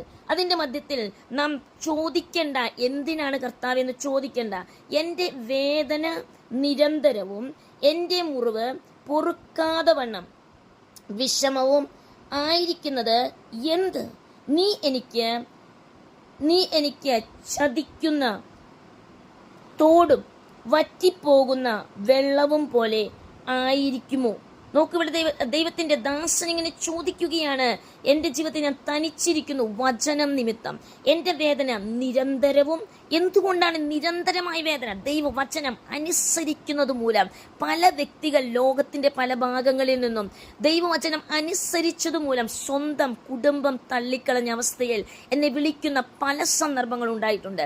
അവരോട് ചേർന്നിരുന്ന് പ്രാർത്ഥിക്കുവാൻ, അവർക്ക് വേണ്ടി ഉപവസിക്കുവാൻ, അവർക്ക് വേണ്ടി വചനത്തിലൂടെ ധൈര്യം പകർന്നു കൊടുക്കുവാൻ വേണം. പലപ്പോഴും പല സന്ദർഭത്തിൽ ദൈവം അടിയനും സമയങ്ങൾ ഒരുക്കി നൽകാറുണ്ട്. ഇവിടെ ദൈവവചനം കാണുന്നു, എൻ്റെ വേദന നിരന്തരവും എൻ്റെ മുറിവ് പൊറുക്കാതവണ്ണം വിഷമവും ആയിരിക്കുന്നത് എന്ത്? ദൈവത്തിന് ചില പദ്ധതികളുണ്ട്. അതുകൊണ്ടാണ് അതിന്റെ 19 പറയുന്നു, അതുകൊണ്ട് യഹോവ ഇപ്രകാരം അരുളി ചെയ്യുന്നു, നീ മടങ്ങി വന്നാൽ ഞാൻ നിന്നെ എൻ്റെ മുൻപാകെ നിൽപ്പാൻ തക്കവണ്ണം വീണ്ടും കൈക്കൊള്ളും. ദൈവം ആഗ്രഹിക്കുന്നത് ഒറ്റപ്പെടലുകളും തനിച്ചിരിക്കുന്ന അവസ്ഥകളും ജീവിതത്തിൽ വരുന്നത് ഒരു മടങ്ങി വരവിനാണ്. ആ മടങ്ങി വരവെന്ന് പറയുന്നത് ആ കൂട്ടത്തിൽ നിന്നും, പർവ്വതത്തിന്റെ അടിവാരത്തിൽ ഒരു വലിയ കൂട്ടമുണ്ട്. ആ കൂട്ടത്തിന്റെ ഇടയിൽ തന്നെ ഇരിക്കാതെ മോശെ, നീ വ്യത്യസ്തനായി നീ ഒന്ന് സിയോൻ പർവ്വതത്തിന്റെ മുകളിലേക്കൊന്ന് കയറിപ്പോകണം. റിബാന, ഹത്തന, രഗതകല, നീ ഇരിക്കുന്ന സ്ഥാനങ്ങളിൽ തന്നെ ഇരിക്കാതെ ആ ഹോരേബ് പർവ്വതത്തിലേക്ക് ജനം കയറി ചെല്ലുവാൻ ഇഷ്ടപ്പെടാത്ത ജനം താഴ്വാരത്തിൽ ഇഷ്ടപ്പെടുമ്പോൾ, താഴ്വാരങ്ങളിൽ ആ താഴ്വാരത്തിന്റെ തണുപ്പിൽ, താഴ്വാരത്തിന്റെ ആ തണുത്ത കാറ്റിന്റെ ആ വലിയ ആനന്ദത്തിൽ ഒരുമിച്ച് കൂടി അവർക്ക് ബോധിച്ചതുപോലെ ചെയ്യുവാൻ ഒരുമിച്ചിരിക്കുമ്പോൾ, നീ വ്യത്യസ്തനായി നിന്റെ ജീവിത സാഹചര്യങ്ങളോട് മല്ല് പിടിച്ചുകൊണ്ട് നീ മുന്നോട്ട് തന്നെ ഓടുവാൻ തക്കവണ്ണം, നീ മുന്നോട്ട് തന്നെ കയറുവാൻ തക്കവണ്ണം, പർവ്വതത്തിന്റെ ആ കൊടുമുടിയിലേക്ക് കയറി ദൈവ സാന്നിധ്യത്തിൽ ഒറ്റപ്പെട്ടവനായി, മനുഷ്യരുടെ ശബ്ദം കേൾക്കാത്ത ഒരിടം, മനുഷ്യരുടെ സംസർഗമില്ലാത്ത ഒരിടം, മനുഷ്യരുടെ സാന്നിധ്യമില്ലാത്ത ഒരിടം, ആ ഇടത്ത് നീ കയറിയിരിക്കുമ്പോൾ ദൈവത്തിന് ചിലതെല്ലാം നിന്നോട് സംസാരിക്കുവാനുണ്ട്. ചില കൽപ്പനകൾ നിന്നെ ഏൽപ്പിക്കുവാനുണ്ട്. ചില കാര്യങ്ങൾ നിന്നെ ബോധിപ്പിക്കുവാനുണ്ട്. ചില പദ്ധതികൾക്ക് വേണ്ടിയാണ് ദൈവം വേർപിരിച്ച് ഇരിക്കുന്നത്. ഇവിടെ ദൈവത്തെ വചനത്തിൽ കാണുന്നു, നിന്നെ എൻ്റെ മുൻപാകെ നിൽപ്പാൻ തക്കവണ്ണം വീണ്ടും കൈക്കൊള്ളും. നീ അധമമായത് ഒഴിച്ച് ഉത്തമമായത് പ്രസ്താവിച്ചാൽ നീ എൻ്റെ വായ് പോലെയാകും. നോക്കൂ, നമ്മുടെ ജീവിതത്തിൽ ദൈവം ആഗ്രഹിക്കുന്നു അധമമായത് ഒഴിച്ച്, നമ്മുടെ ജീവിതത്തിന്റെ അധമമായ കാര്യങ്ങൾ, ഏത് കാര്യമാണ് ജീവിതത്തിൽ ഒഴിച്ചു കളയേണ്ടുന്നത് അതിനെ ഒഴിച്ചു മാറ്റണം. 2 പേരുമായി, കൂട്ടുകാരുമായി ചേർന്ന് കൈകോർത്ത് പിടിച്ച് നടക്കുമ്പോൾ വലിയ ആനന്ദമാണ്. എന്നാൽ ദൈവം പറയുന്നു ആ കൂട്ടുകെട്ട് വേണ്ട, അത് മാറ്റിക്കളയുവാൻ ദൈവം പറയുമ്പോൾ അതിനെ മാറ്റിക്കളയ. ഒരു കൂട്ടവുമായി കൂട്ടുകൂടി ഭക്ഷണം കഴിച്ച് ആനന്ദിച്ചുല്ലസിച്ചിരിക്കുമ്പോൾ ഒരു വലിയ ആനന്ദമുണ്ട്. ദൈവം പറയുന്നു ആ കൂട്ടം വേണ്ട, നീ വേറിട്ടിരിക്കുവാൻ തക്കവണ്ണം, ദൈവസന്നിധിയിൽ ഉപവസിക്കുവാൻ തക്കവണ്ണം, ദൈവസന്നിധി ദൈവവുമായി വസിക്കുവാൻ, വെള്ളം വെടിഞ്ഞ് ഭക്ഷണം വെടിഞ്ഞ് ദൈവസന്നിധിയിൽ വേറിട്ടിരിക്കുവാൻ തക്കവണ്ണം ദൈവം പറയുന്നു ഉത്തമമായത് പ്രസ്താവിച്ചാൽ നീ എൻ്റെ വായ് പോലെയാകും. ആമേൻ. ഈ തലമുറയിൽ ദൈവം നമ്മെക്കുറിച്ച് ആഗ്രഹിക്കുന്നത് നാം ദൈവത്തിന്റെ വായ് പോലെ ആകുവാൻ. എന്തിനാണ് ഈ പ്രതിസന്ധി വന്നത്? എന്തിനാണ് ഈ ബന്ധനം വന്നത്? എന്തിനാണ് ജീവിതത്തിന്റെ സാഹചര്യത്തിലൂടെ ദൈവം കൊണ്ടുപോകുന്നത്? അതിന്റെ കാരണം ദൈവത്തിന്റെ വായ് പോലെ ആകുവാൻ. അവർ നിന്റെ പക്ഷം തിരിയും, നീ അവരുടെ പക്ഷം തിരിയുകയില്ല. ഹല്ലേലൂയ. ലോകത്തിന്റെ പക്ഷത്ത് നീ പക്ഷം ചേർന്ന് നടക്കുവാനല്ല ദൈവത്തിന്റെ വിളി നമ്മുടെ മേൽ കിടക്കുന്നത്. മറിച്ച് നാം ദൈവത്തിന്റെ വായായി തീരുന്ന നിമിഷം, നമ്മുടെ ഒറ്റപ്പെടലിന്റെ കൂരിരുട്ടിന്റെ അവസ്ഥയിൽ ദൈവത്തിന്റെ കരത്തിൽ നമ്മെ സമർപ്പിച്ച് ഒരു വലിയ സമർപ്പണത്തിലായിരിക്കുമ്പോൾ നമ്മെ പണിതെടുത്ത് തന്റെ ഹിതപ്രകാരം നമ്മെ നിറച്ച് ഉപയോഗിക്കുന്ന മാനപാത്രമായി ശക്തീകരിച്ച് തീച്ചുളിയിലൂടെ കടത്തിക്കൊണ്ടുപോയി നമ്മെ ശക്തീകരിച്ച് ഉപയോഗിക്കുമ്പോൾ ദൈവത്തിന്റെ ആത്മാവ് പറയുകയാണ്, നീ എൻ്റെ വായ് പോലെയാകും. ദൈവത്തിന്റെ വായ് പോലെയാകുവാനാണ് നമ്മുടെ ജീവിതത്തിന്റെ അനവിധ തടവറയുടെ അനുഭവങ്ങൾ.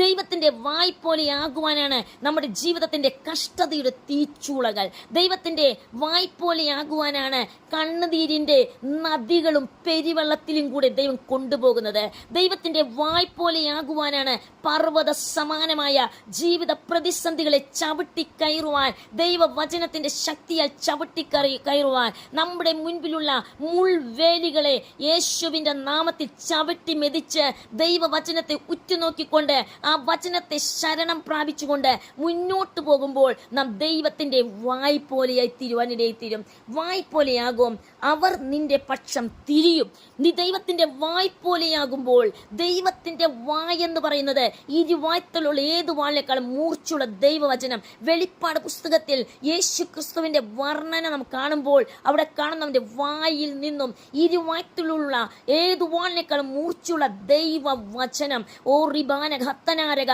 ഈ ഭൂമി നമ്മെ സൃഷ്ടിച്ചതിന്റെ, നമ്മെ തനിച്ചാക്കിയതിനെ, നമ്മെ ഒറ്റപ്പെടുത്തിയതിന്റെ, നമ്മുടെ ജീവിതത്തിൽ കല്ലേറുകൾ ലഭിക്കുന്നതിന്റെ, നമ്മുടെ ജീവിതത്തിന്റെ കഠിനമായ ശോധനയുടെ മധ്യത്തിലും കടന്നു പോകുന്നതിന്റെ ഒരേ ഒരു കാരണം നാം ദൈവത്തിന്റെ വായായി തീരുവാൻ. ജനം ലോകപ്രകാരം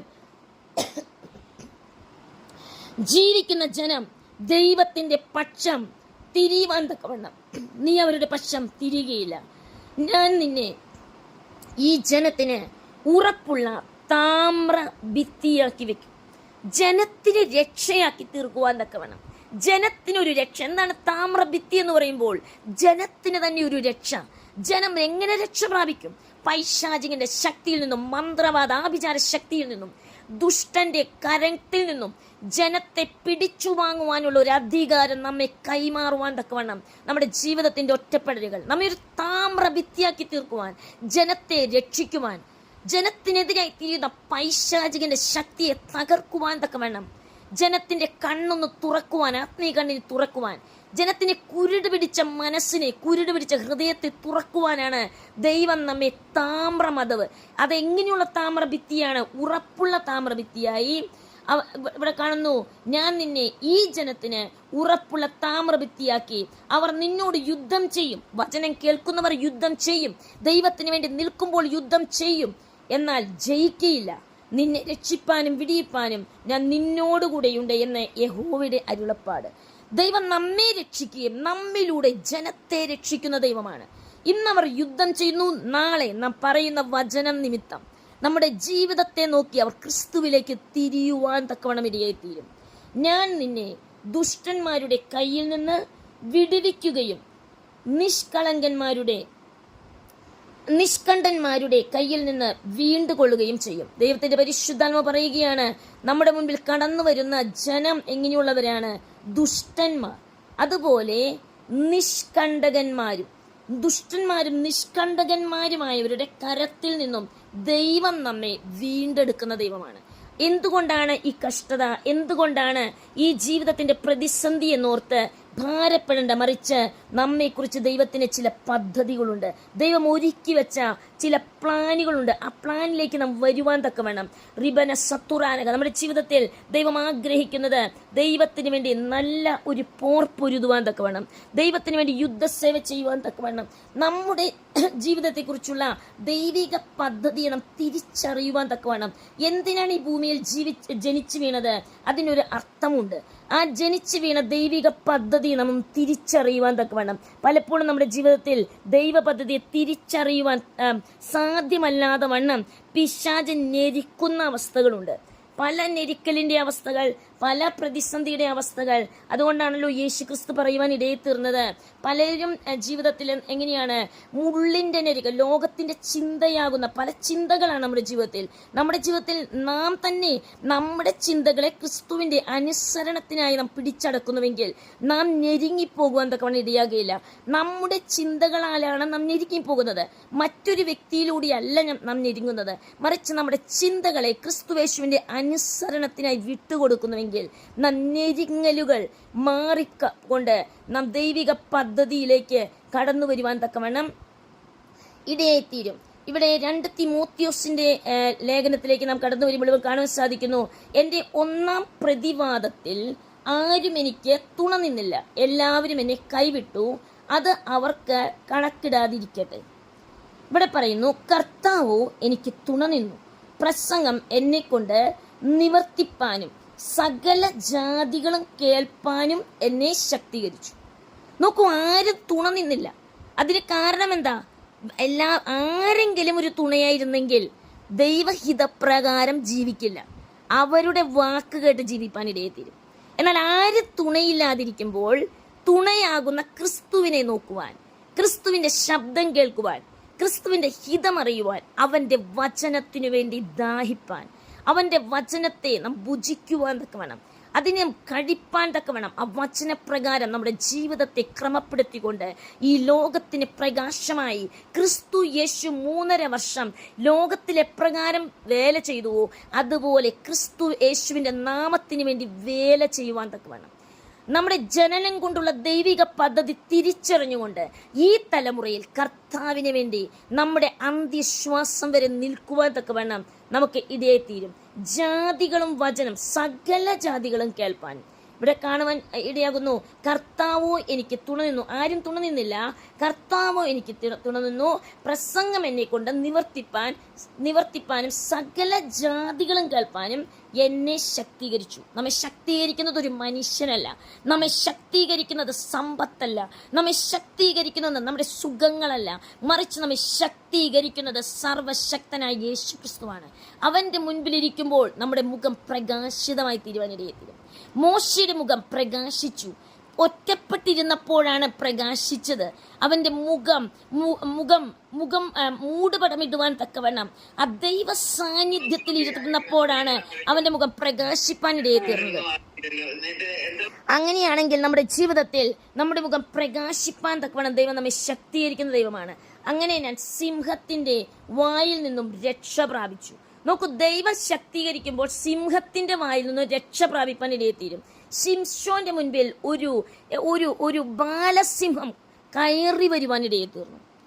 ആ ബാലസിംഹം അവനെ കടിച്ചു കീറുവാൻ കടന്നു വന്നപ്പോൾ നാം ദൈവവചനത്തിൽ കാണുന്നു, ന്യായാധിപന്മാരുടെ പുസ്തകത്തിൽ കാണുന്നു, ദൈവത്തിന്റെ ശക്തി അവന്റെ മേൽ വരുവാൻ ഇടയായിത്തീർന്നു.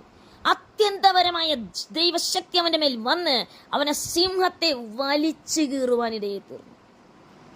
ആ സിംഹത്തിന്റെ നമുക്ക് കാണാൻ സാധിക്കുന്നു, അതിൽ നിന്നുള്ള തേൻ അനേക ദിവസങ്ങൾക്ക് ശേഷം അവനവന്റെ മാതാപിതാക്കൾക്ക് കൊടുക്കുന്ന ഒരു കാര്യമുണ്ട്.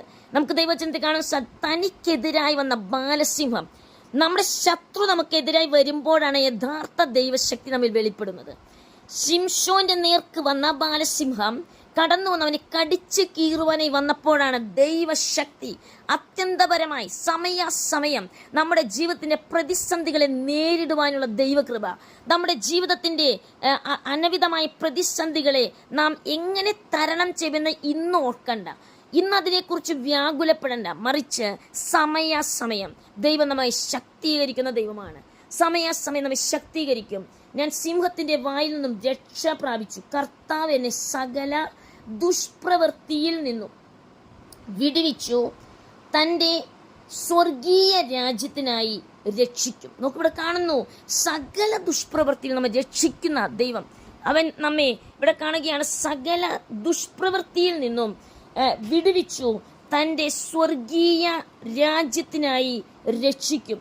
അവന് എന്നേക്കും മഹത്വം. ആമേൻ. നമ്മെ രക്ഷിക്കുന്ന ഒരു ദൈവം, സകല ദുഷ്പ്രവൃത്തിയിൽ നിന്നും സകലരിൽ നിന്നും വിടുവിക്കുന്ന ഒരു ദൈവത്തിന്റെ മുൻപിലാണ് നാം ആയിരിക്കുന്നത്. ദൈവം നമ്മെക്കുറിച്ച് ആഗ്രഹിക്കുന്നു, നാം ദൈവത്തിന് വേണ്ടി പ്രയോജനമുള്ളവരായി തീരുവാൻ, ദൈവത്തിന് വേണ്ടി ദൈവകരത്തിൽ ഇണങ്ങിയ ആയുധങ്ങളായി. ദുഷ്ടത കണ്ട് ഭാരപ്പെടേണ്ട, അന്യായം കണ്ട് ഭാരപ്പെടേണ്ട, അനീതി കണ്ട് ഭാരപ്പെടേണ്ട, മറിച്ച് നമ്മുടെ ജീവിതത്തിൽ ദൈവവചനത്തിന് പ്രാധാന്യം കൊടുത്തുകൊണ്ട് നാം ജീവിക്കുന്നുവെങ്കിൽ, ദൈവഹിതത്തിന് പ്രാധാന്യം കൊടുത്തുകൊണ്ട് നാം ജീവിക്കുന്നുവെങ്കിൽ, ദൈവ ഇഷ്ടത്തിന് പ്രാധാന്യം കൊടുത്തുകൊണ്ട് ജീവിക്കുന്നുവെങ്കിൽ, ദൈവത്തെ അനുസരിക്കുന്നുവെങ്കിൽ, ദൈവത്തിന്റെ വായായി നാം ജീവിക്കുന്നുവെങ്കിൽ, ദൈവഹിതത്തിന് വേണ്ടി നമ്മെ തന്നെ സമർപ്പിക്കുന്നുവെങ്കിൽ, ദൈവത്തിന് നമ്മെ ഉപയോഗിക്കുവാൻ, നാം ഏതു മനുഷ്യനോടും എന്തും സംസാരിക്കുവാനല്ല ദൈവം നമ്മെ വിളിച്ചിരിക്കുന്നത്, മറിച്ച് ദൈവം പറയുന്ന കാര്യങ്ങൾ പറയുവാൻ. നാം വേറിട്ടിരിക്കുമ്പോഴാണ് ദൈവം എന്താണ് നമ്മോട് സംസാരിക്കുവാനുള്ളത് ആ കാര്യങ്ങൾ നമ്മിലൂടെ ദൈവത്തിന് സംസാരിപ്പാൻ തക്കവണ്ണം ഇടയെ തീരും. ഫിലിപ്പിയ ലേഖനം 1-ാം അധ്യായത്തിലേക്ക് നാം കടന്നു വരുമ്പോൾ അവിടെ കാണുവാൻ സാധിക്കുന്നു, സഹോദരന്മാരെ, എനിക്ക് ഭവിച്ചത് സുവിശേഷത്തിന്റെ അഭിവൃദ്ധിക്ക് കാരണമായി തീർന്നു എന്ന് നിങ്ങൾ അറിവാൻ ഞാൻ ഇച്ഛിക്കുന്നു. ജീവിതത്തിൽ കടന്നു വന്ന എൻ്റെ ജീവിതത്തിന്റെ അനുഭവത്തിലും 90% കാഴ്ചയില്ല. എൻ്റെ ജീവിതത്തിൽ പല സമയങ്ങളിലായി പല അനുഭവത്തിലൂടെ തടവറയുടെയും മാറാരോഗത്തിൻ്റെയും പല വിധത്തിലുള്ള ഈ ലോകത്തിൽ ഒരു വ്യക്തിക്ക് സഹിക്കുവാൻ കഴിയുന്ന അനവിധ കഷ്ടതയുടെ തീച്ചുളയിലൂടെ കടന്നുപോയപ്പോൾ ഇന്ന് എനിക്ക് പറയുവാനുള്ളത്, എനിക്ക് ഭവിച്ചത് സുവിശേഷത്തിന്റെ അഭിവൃദ്ധിക്ക് കാരണമായി എന്ന് നിങ്ങൾ അറിയുവാൻ ഞാൻ ഇച്ഛിക്കുന്നു. സത്യസന്ധമായി പാകിസ്ഥാന്റെ ഈ ബോർഡറിൽ നിന്നും പഞ്ചാബിൽ നിന്നും ദൈവവചനം നിങ്ങളോട് വിളിച്ചു പറയുമ്പോൾ എനിക്ക് പറയുവാൻ കഴിയും, ഭാരതത്തിന്റെ എല്ലാ കോണുകളിലും ഹത്തനാരകം നടന്നുകൊണ്ട് അനേക വർഷങ്ങൾ ഭക്ഷണമില്ലാതെ, ഒരു പാർപ്പിടമില്ലാതെ, ഒന്നുമില്ലാതെ വഴിയോരങ്ങളിൽ നിന്ന് ദൈവവചനം പറയുവാൻ തക്കവണ്ണം അനേകരോട് സുവിശേഷം പറയാൻ ഇന്നും ആ വചനത്തിന്റെ തീ അനേകരിലേക്ക് പോയിക്കൊണ്ടിരിക്കുന്നു. അനേകരെ ക്രിസ്തുവിന് വേണ്ടി തയ്യാർ ചെയ്യുവാൻ, യേശുവിലേക്ക് നോക്കുന്നവരായി തീർക്കുവാൻ, ഉറ്റുനോക്കുന്നവരെ യേശുവിൽ ആശ്രയിക്കുന്നവരാക്കി തീർക്കുവാൻ തക്കവണ്ണമുള്ള ഒരു ദൈവിക പദ്ധതിയിലേക്ക് കടന്നു വരുവാൻ തക്കവണ്ണം. അതുകൊണ്ട് ഞാനും പറയുവാൻ ആഗ്രഹിക്കുന്നു, എനിക്ക് ഭവിച്ചത് സുവിശേഷത്തിന്റെ അഭിവൃദ്ധിക്ക് കാരണമായി എന്ന് നിങ്ങൾ അറിവാൻ ഞാൻ ഇച്ഛിക്കുന്നു. ജീവിതത്തിന്റെ ഓരോ അവസ്ഥകൾ, ദുഃഖങ്ങൾ, വേദനകൾ, ഒറ്റപ്പെടലുകൾ, മൂർച്ചയുള്ള വാക്കുകൾക്ക് കൊണ്ട് കുത്തുന്ന അനുഭവങ്ങൾ, ജീവിതത്തിന്റെ വേദനാജനകമായ അനവിധ അനുഭവത്തിലൂടെ കടന്നു പോകുന്നത് അത് നന്മയ്ക്കെന്ന് എൻ്റെ ബന്ധനങ്ങൾ ക്രിസ്തു നിമിത്തം ആകുന്നു എന്ന് അകമ്പടി പട്ടാളത്തിൽ ഒക്കെയും ശേഷം എല്ലാവർക്കും തെളിവായി വരികയും. ആമേൻ. ഇവിടെ നമുക്ക് കാണുവാൻ സാധിക്കുന്നു, എന്തിനാണ് ഈ ബന്ധനം? എന്തിനാണ് ദൈവദാസനായി അല്ലെങ്കിൽ ദൈവഭക്തനായി, ദൈവത്തിന്റെ ഒരു ദാസിയായി, ദൈവത്താൽ വിളിക്കപ്പെട്ട ഒരു വ്യക്തിയായി തീർന്നിട്ടും എന്തുകൊണ്ടാണ് ഈ ബന്ധനങ്ങൾ? എന്നാൽ അതിനുത്തരമാണ്, എൻ്റെ ബന്ധനങ്ങൾ ക്രിസ്തു നിമിത്തം ആകുന്നു. ആമേൻ എന്ന് അകമ്പടി പട്ടാളമൊക്കെയും ശേഷം എല്ലാവർക്കും തെളിവായി വരികയും.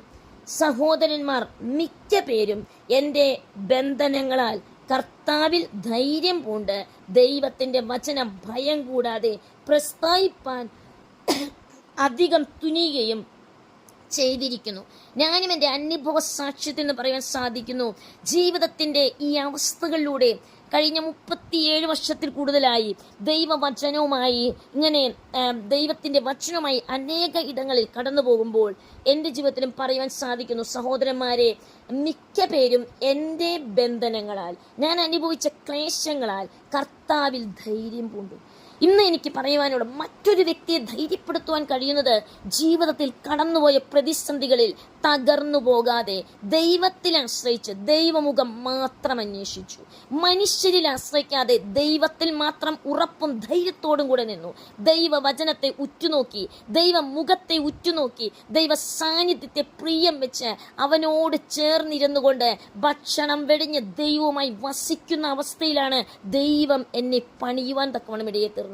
അത് അനേകർക്ക് ധൈര്യം കൊടുക്കുവാൻ തക്കവണ്ണം ദൈവത്തിന്റെ വചനം ഭയം കൂടെ പ്രസ്താവിപ്പാൻ അധികം തുനിയുകയും അവരും ചെയ്തിരിക്കുന്നു. ചിലർ ക്രിസ്തുവിനെ അസൂയും പിണക്കോ നിമിത്തം പ്രസംഗിക്കുന്നു, ചിലരോ നല്ല മനസ്സോടെ തന്നെ. അവർ സുവിശേഷത്തിന്റെ പ്രതിവാദത്തിനായിട്ട് ഞാൻ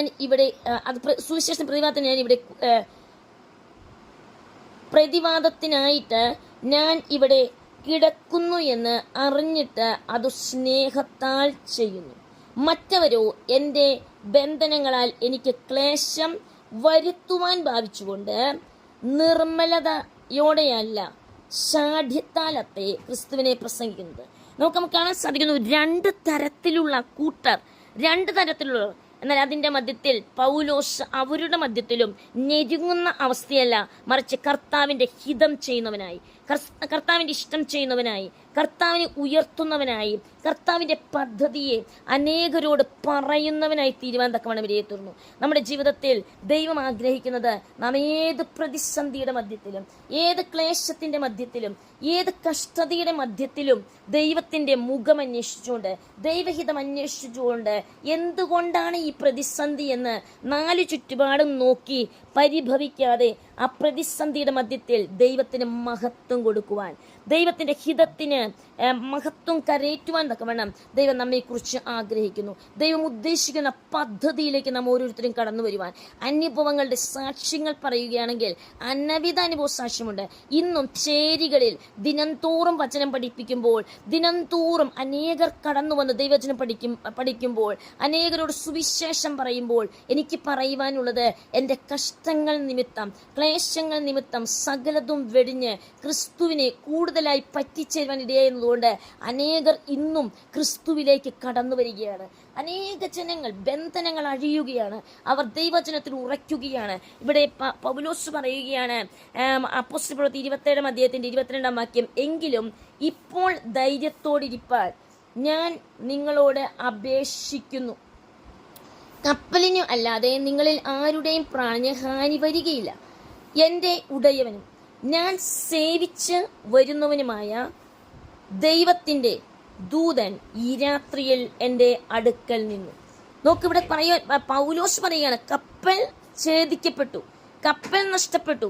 എന്താ പറയാ, അവർക്കൊന്ന് കാല് വെക്കുവാൻ ഒരു ഇടമില്ല. എന്നാൽ പരിശുദ്ധാത്മ പറയുകയാണ്, കപ്പലിനല്ലാതെ നിങ്ങളിൽ ആരുടെയും പ്രാണന് ഹാനി വരികയില്ല. അവർക്കൊന്ന് കാല് വെപ്പാൻ ഇടമില്ലാത്ത സ്ഥാനത്താണ് പൗലോസ് പറയുന്നത്, കപ്പലിനെ ഹാനി വരും, നിങ്ങൾക്കാർക്ക് ഹാനി വരികയില്ല. എൻ്റെ ഉടയവനും ഞാൻ സേവിച്ചു വരുന്നതുമായ ദൈവത്തിൻ്റെ ദൂതൻ ഈ രാത്രിയിൽ എൻ്റെ അടുക്കൽ നിന്നു. ഹല്ലേലൂയ. ദൈവത്തിന് വേണ്ടി നിൽക്കുന്നവൻ്റെ അടുക്കൽ നിൽക്കുന്ന ദൈവ സാന്നിധ്യം. ദൈവം ആരാണ് ധൈര്യത്തോടെ ദൈവത്തിന് വേണ്ടി നിൽക്കുന്നത്? അവരുടെ കൂടെ ദൈവത്തിൻ്റെ ദൂതനുണ്ട്, ദൈവ സാന്നിധ്യമുണ്ട്. ദൈവം ഇറങ്ങി വരിക തന്നെ ചെയ്യും. ഇവിടെ ദൈവത്തിന്റെ വചനത്തിൽ പൗലോസേ ഭയപ്പെടരുത്. നോക്കൂ, ഭയപ്പെടുത്തുന്ന ഒരു സ്ഥിതിയാണ്. കാല് വെക്കാൻ ഇടമില്ല, കാല് ഉറപ്പിച്ച് ചവിട്ടുവാൻ മണ്ണില്ല, വെള്ളത്തിലാണ് കിടക്കുന്നത്, അതും സമുദ്രം. ആഴങ്ങൾ നമുക്ക് അളക്കുവാൻ സാധ്യമല്ലാതെ വണ്ണം ആഴത്തിലുള്ള പ്രശ്നത്തിന്റെ മധ്യത്തിൽ തങ്ങൾക്ക് ഒന്ന് സമാധാനപ്പെടുവാനുണ്ടായിരുന്ന ആ കപ്പൽ ഛേദിക്കപ്പെടുവാൻ ഇടയെത്തീർന്നു. ദൈവശബ്ദം ദൂതന്റെ അവന്റെ അടുക്കൽ നിന്നു. സ്വർഗദൂതൻ ആ സാഹചര്യത്തിൽ അടുക്കൽ നിന്ന് പറഞ്ഞു, പൗലോസേ ഭയപ്പെടരുത്. മറ്റെല്ലാവരും ഭയപ്പെട്ടാലും പൗലോസിനോട് പറയാണ്, പൗലോസേ ഭയപ്പെടരുത്, നീ കൈസരുടെ മുൻപിൽ നിൽക്കേണ്ടത് ആകുന്നു. നിന്നോടുകൂടെ യാത്ര ചെയ്യുന്നവരെ ഒക്കെയും ദൈവം നിനക്ക് ദാനം ചെയ്തിരിക്കുന്നു. 2 കാര്യമാണ് ദൈവം പറഞ്ഞത്. ഒന്ന്, നീ കൈസരുടെ മുൻപിൽ നിൽക്കും. 2, നിന്റെ കൂടെ യാത്ര ചെയ്യുന്ന യാത്രക്കാരുണ്ടല്ലോ, 100 കണക്കിന് ജനം യാത്ര ചെയ്യുന്നുണ്ട്, അവരെല്ലാം ദൈവം നിനക്ക് തന്നിരിക്കുക. ഈ കപ്പൽ ഛേദനത്തിന് ഒരു പദ്ധതിയുണ്ട്. കപ്പൽ ഛേദിക്കപ്പെട്ടില്ലായിരുന്നുവെങ്കിൽ, കപ്പൽ തകർന്നുടഞ്ഞില്ലായിരുന്നുവെങ്കിൽ ആരും തന്നെ വിശ്വസിപ്പാൻ ഇടയെത്തിരിക്കുകയില്ല. ഈ തടവ് പുള്ളികൾ, തന്നോടുകൂടെ യാത്ര ചെയ്യുന്ന ഒരു വ്യക്തി പോലും, കപ്പിത്താനാകട്ടെ, തന്നോടുകൂടെ യാത്ര ചെയ്യുന്നതായ കപ്പലിനെ നിയന്ത്രിക്കുന്ന വ്യക്തിയും കപ്പലിൽ തടവുള്ളികളായി പിടിക്കപ്പെട്ടവരും ആരും തന്നെ വിശ്വസിപ്പാൻ ഇടവരികയില്ല. എന്നാൽ ജീവിതത്തെ സകലതും തകർന്നതുകൊണ്ട് ഇന്നും ലോകത്തിലെ മനുഷ്യരുടെ സകലതും തകർച്ചയാണ്. ഒരു തകർച്ചയിൽ നിന്നും മറ്റൊരു തകർച്ചയിലേക്ക് അവർ നിലനിൽപ്പില്ലാതെ നിൽക്കുന്നതിന്റെ കാരണം നമ്മെപ്പോലുള്ള ചിലരെല്ലാം ദൈവത്തിന്റെ വചനം, ദൈവത്തിൽ ശക്തി പ്രാപിച്ച് ദൈവവചനം ധൈര്യപ്പെട്ട് ഭയപ്പെടാതെ ദൈവവചനം അവരോട് പറയുമ്പോൾ നമുക്ക് അവരെ ദാനമായി ദൈവം നൽകി തരുവാൻ തക്കവണ്ണം ഇടയെത്തീരും. അതുകൊണ്ട് പുരുഷന്മാരെ പൗലോസ് പറയുന്നു, ധൈര്യത്തോടെ ഇരിപ്പിൻ, എന്നോട് അരുളി ചെയ്തതുപോലെ തന്നെ സംഭവിക്കും. ദൈവം എന്താണ് അരുളി ചെയ്തത് അത് തന്നെ സംഭവിക്കുമെന്ന് പൗലോസിന് നല്ല ഉറപ്പുണ്ട്. നമ്മുടെ ജീവിതത്തിൽ ദൈവം പറഞ്ഞ കാര്യങ്ങൾ സംഭവിക്കുമോ എന്നുള്ള സംശയത്തിലാണ് നമ്മുടെ വിശ്വാസം. വിശ്വാസമല്ല, മറിച്ച് നമ്മൾ എന്താ പറയുക, പലപ്പോഴും അവിശ്വസിക്കുകയാണ്. എന്നാൽ പൗലോസ് പറയുകയാണ്, ദൈവം അരുളി ചെയ്തതുപോലെ തന്നെ സംഭവിക്കും. ദൈവം എന്താണ് നമ്മോട് പറഞ്ഞിരിക്കുന്നത് ആ വാഗ്ദത്തം നിവർത്തീകരിക്കപ്പെടും. എന്തിനാണ് ഭാരപ്പെടുന്നത്? ജീവിതത്തിന്റെ ചുറ്റുപാടുകളിലെ പ്രതിസന്ധികൾ, നാം നിൽക്കുന്ന ഇടം കപ്പൽ ഛേദിക്കപ്പെട്ടതുപോലെ ഛേദിക്കപ്പെട്ട സ്ഥിതിവിശേഷമാണ്. അതിനെ നോക്കിക്കൊണ്ട് ഇനിയൊന്നും നടക്കില്ല, ഇനിയൊന്നും സംഭവിക്കില്ല, എല്ലാം ശൂന്യമായല്ലോ, നിൽപ്പാൻ തക്കവണ്ണം കാല് വെക്കുവാൻ ഒരു ഇടമില്ലല്ലോ എന്ന് ഭാരപ്പെടുന്ന വ്യക്തി ജീവിതത്തോട് പരിശുദ്ധാത്മ പറയുകയാണ്, അത് ദൈവം കൽപ്പിച്ചതുപോലെ തന്നെ സംഭവിക്കും. നാം ഒരിക്കലും പാപം ചെയ്യരുത്. പാപം ചെയ്യുന്ന വ്യക്തിയുടെ ജീവിതത്തിൽ വാഗ്ദത്വം നിവർത്തീകരിക്കപ്പെടുകയില്ല. പാപത്തോട് അകന്നു നിന്നുകൊണ്ട് ദൈവത്തിൽ ആശ്രയിച്ചുകൊണ്ട് ദൈവമുഖം അന്വേഷിക്കുന്നുവെങ്കിൽ ദൈവത്തിന്റെ പരിശുദ്ധാത്മാവ് പറയുകയാണ്, പൗലോസോ ആ സമയത്ത് പാപം ചെയ്തില്ല. തൻ്റെ ജീവിതത്തിൽ നഷ്ടപ്പെട്ടു പോയി. ഞാൻ ദൈവം കേട്ട ശബ്ദം ശരിയാണോന്ന് ചിന്തിക്കാതെ മറിച്ച് ദൈവം പറഞ്ഞതുപോലെ തന്നെ സംഭവിക്കുമെന്ന് ജീവിതത്തിന്റെ രാത്രിയുടെ അവസ്ഥയിൽ, ജീവിതത്തിൽ സകലതും നഷ്ടപ്പെട്ടപ്പോൾ ഒരു വ്യക്തിക്ക് പോലും വിശ്വസിക്കുവാൻ സാധ്യമല്ലാതെ വണ്ണം സകലതും തകർന്നപ്പോൾ പൗലോസ് പറഞ്ഞു, ഞാൻ കേട്ട ദൈവ ശബ്ദം പോലെ തന്നെ സംഭവിക്കും. നമ്മുടെ ജീവിതത്തിൽ നമ്മുടെ സകലതും നഷ്ടപ്പെട്ട് ഒരിക്കലും ആശയ്ക്ക് വകയില്ലാതെ ആശയ്ക്കെതിരായി അബ്രഹാം വിശ്വസിച്ചതുപോലെ ഒരിക്കലും ആശിക്കുവാൻ സാധ്യതയില്ലാതെ വണ്ണം മരുഭൂമിയുടെ ആ ചൂടേറിയ അവസ്ഥയിൽ മോശെ വിശ്വസിച്ചതുപോലെ ഒരിക്കലും വിശ്വസിക്കുവാൻ സാധിക്കാതെ വണ്ണം ആ ചൂരച്ചെടിയിൽക്കിടയിൽ ഒന്ന് മരിച്ചാൽ മതി, ഇനി ജീവിക്കേണ്ടെന്ന് ചിന്തിച്ച അവസ്ഥയിൽ ഇനിയും നിനക്ക് ദൂരയാത്രയുണ്ട്, മുന്നോട്ട് പോകുവാനുണ്ട്. സ്വർഗദൂതൻ വന്ന് അവനെ തട്ടി ഉണർത്തി ഭക്ഷണം കൊടുത്ത് ചൂരച്ചെടിയുടെ അടിയിൽ വിശ്രമിക്കുവാനല്ല, ദൈവഹിതത്തിനായി ഒരുക്കപ്പെടുവാൻ, ഒരു വലിയ ദൈവിക പദ്ധതിക്ക് വേണ്ടി ഒരുക്കപ്പെടുവാൻ എന്ന് ദൈവത്തിന്റെ പരിശുദ്ധാത്മാവ് ദൈവദാസനെ നോക്കി ആലോചന പറയുവാൻ ഇടയിൽ തീർന്നു. അങ്ങനെയെങ്കിൽ നമുക്ക് വിശ്വസിക്കുവാനുണ്ട്. പ്രതിസന്ധികൾ എന്തുമാകട്ടെ, സകലതും തകർന്നുപോയി, മുന്നിലൊന്നും കാണുവാനില്ല, എന്നാൽ ദൈവം എന്നോട് അരുളിച്ചതുപോലെ തന്നെ സംഭവിക്കുമെന്ന് ഞാൻ ദൈവത്തെ വിശ്വസിക്കുന്നു. അതാണ് നമ്മുടെ വിശ്വാസം. ദൈവം പറഞ്ഞതുപോലെ തന്നെ സംഭവിക്കും.